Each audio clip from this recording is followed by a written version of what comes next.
Appreciate our task in this example. It says, let theta be an acute angle such that cosine theta equals 0.8. Find these other trig ratios, sine of the angle and tangent of the angle, using trig IDs. So here's the key part. We're supposed to use our new identities. Well, we know this is given. Let's start there. Given that cosine of the angle is 0.8. Well, if I know cosine, then I know sine. Why?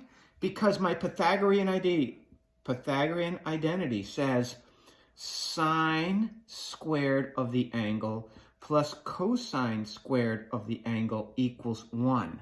So this is a nice link between sine and cosine. If you are told sine, you can find cosine. If you're told cosine, you could always find sine.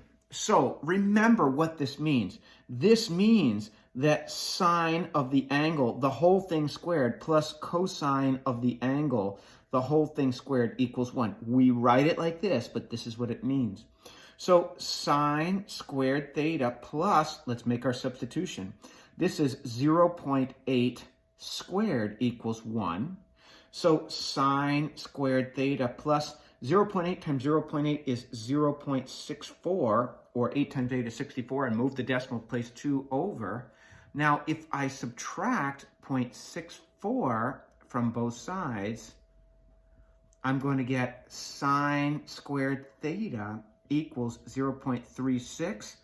And if I square root both sides, I'll get sine of theta is plus or minus square root of 0.36. But because the angle is acute, let's just consider this to be in the first quadrant, an acute angle, and we know the ratio sine is positive in that quadrant, the y. So we're not going to consider the negative root there. And this will give us plus 0.6 for the sine.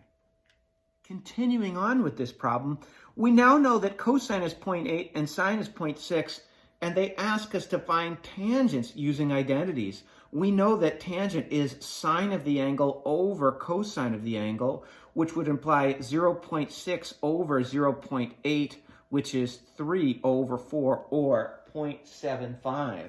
So maybe that would be best to put our answer as a decimal. So we found all three with, we were given one, we found the other two just using identities. Of course, we were trying to do what they said, use identities, but obviously this should work out with our picture as well.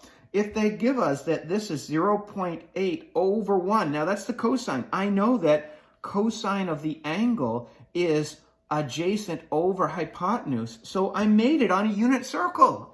I made the hypotenuse 1 there, and they asked us what is y.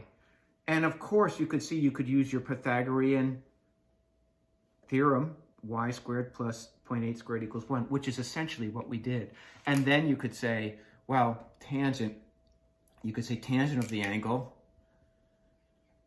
the angle is equal to y over 0.8, and figure it out that way as well.